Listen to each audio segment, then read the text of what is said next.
السلام عليكم ورحمة الله وبركاته. أعزائي مشاهدي قناة أنام البشرية، كل عام وأنتم بخير.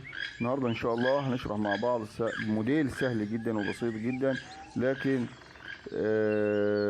بطريقة صحيحة، يعني بطريقة تخلينا نطلع في الآخر بفينش جميل. زي ما حضراتكم شايفين الموديل. الموديل ده انا شفته كتير والله، بس زعلت جدا مفيش حد بيعمله بالطريقة الصح.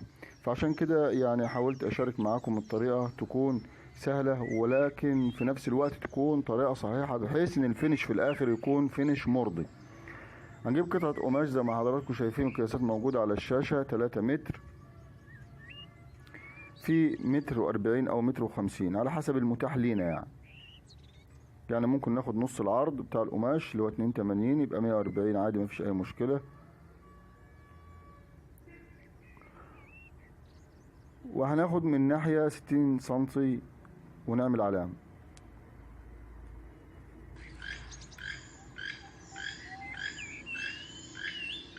هنقوم بعمل علام بعد 60 سنتي، والناحية المقابلة طبعا هتنزل على مفيش، وهنشد خط ما بين العلامتين، على العلامتين علامة الصفر وعلامة ال60 سنتي.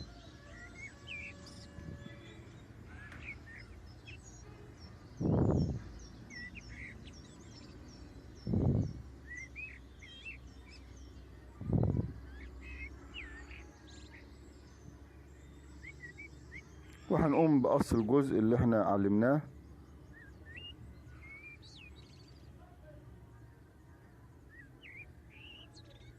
وهناخد من الناحية اللي احنا خصمنا منها 60 سنتي علام بعد 90 سنتي.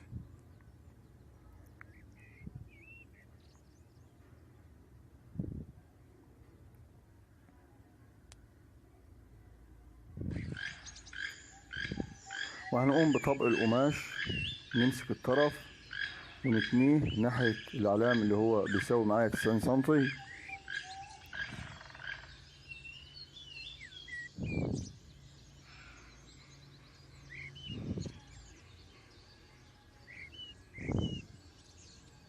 ونقوم بتسوية القماش.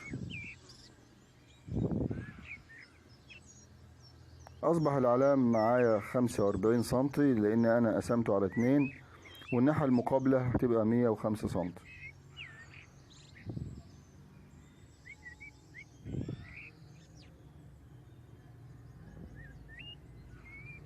هنجيب شريط القياس ونعمل علام من تحت، هيساوي معايا 5 سنتي، وعلام من فوق هيساوي برضو معايا 5 سنتي.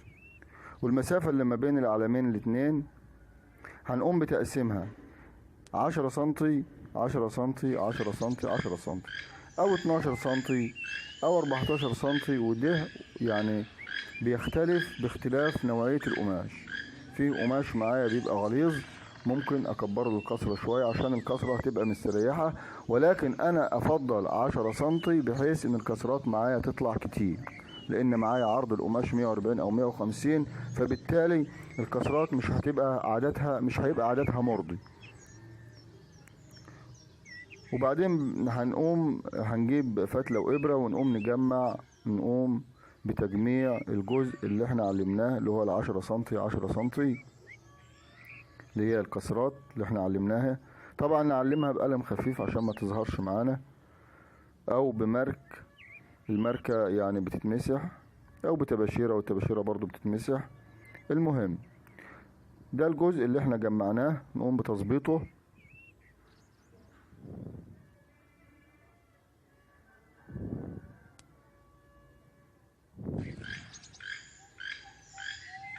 وبعدين نثبته بغرزتين.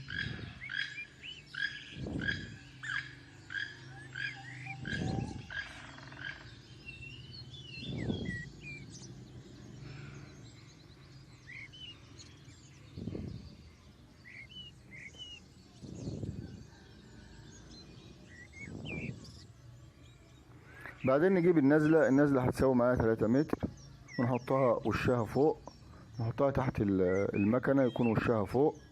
النزلة هتساوي معايا 3 متر. لان الموديل اللي احنا شغالين على موديل متر ونص، هيفتح معايا او هيصفي معايا بعد عملية زم الشريط، هيصفي معايا متر و50 سنتي. بعدين نجيب القطعة اللي احنا حردنا منها 60 سنتي اللي هي هتبقى معايا الفستونة، ونحطها برضو فوق النزلة،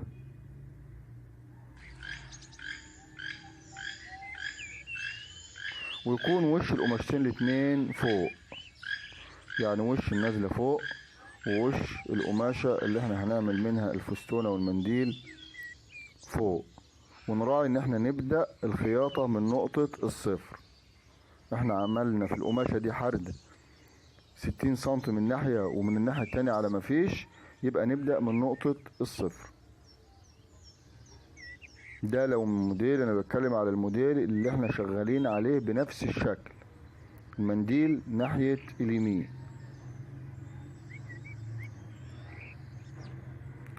وهنقوم بوصل النازلة في الناحية المحرودة اللي احنا حردنا منها 60 سنتي.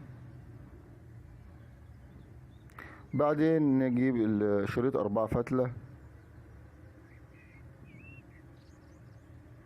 ونراعي طبعا من الخلف طبعا، ونراعي ان احنا نبدأ من النقطة المقابلة اللي هي هتبقى ناحية المنديل.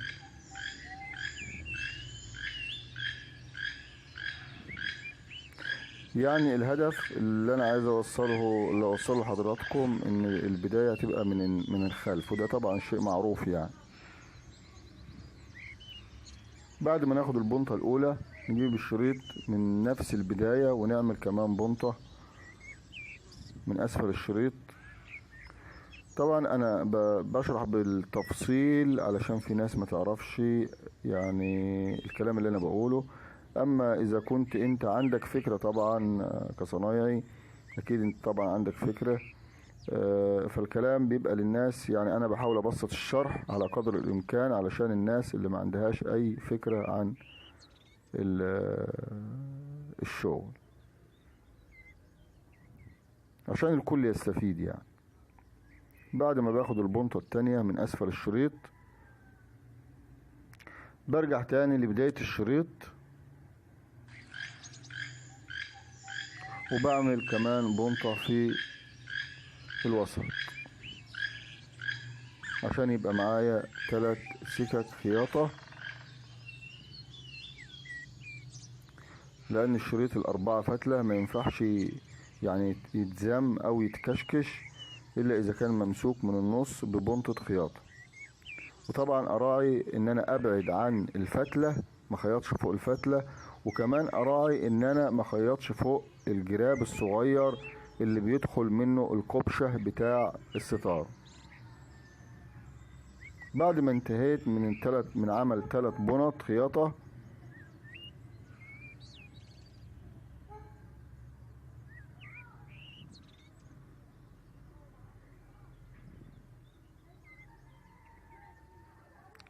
بقوم بزم الشريط علشان اوصل للقياس اللي انا عايزه.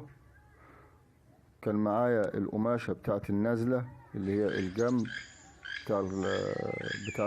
بتاع الستارة 3 متر. هزم الشريط مسافة الضعف، يعني هتبقى معايا النازلة بتساوي عرضها يعني على النافذة بتساوي 150 سنتي. ده طبعا الجزء المشار اليه بالسهم، ده الجزء اللي احنا جمعناه بالفتلة والإبرة او بالإبرة والفتلة.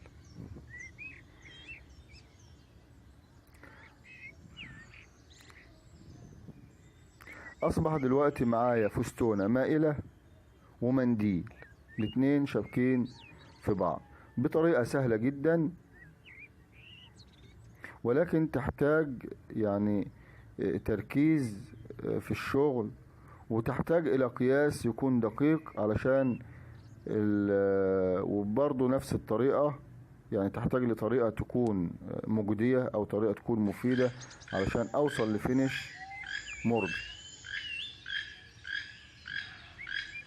طبعا انا عملت الكسر 10 سنتي عشان يبقى معايا كسرات كتير كده. لو كبرت الكسرة ايه اللي هيحصل؟ لو انا كبرت الكسرة الكسرات هتبقى قليلة. اتمنى اني اكون افدتكم واكون وصلت لكم معلومة، واتمنى ان اللي جاي ان شاء الله يكون احسن، وان شاء الله انتظروني في فيديوهات جديدة وحصرية على قناة انامي البشرية. كان معكم سلامة قيالة وقناة انامي البشرية. دمتم في امان الله وحفظه، والسلام عليكم ورحمة الله وبركاته.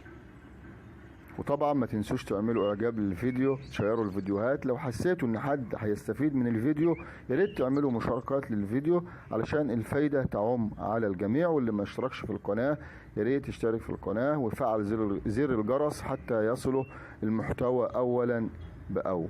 دمتم في امان الله وحفظه، والسلام عليكم ورحمة الله وبركاته.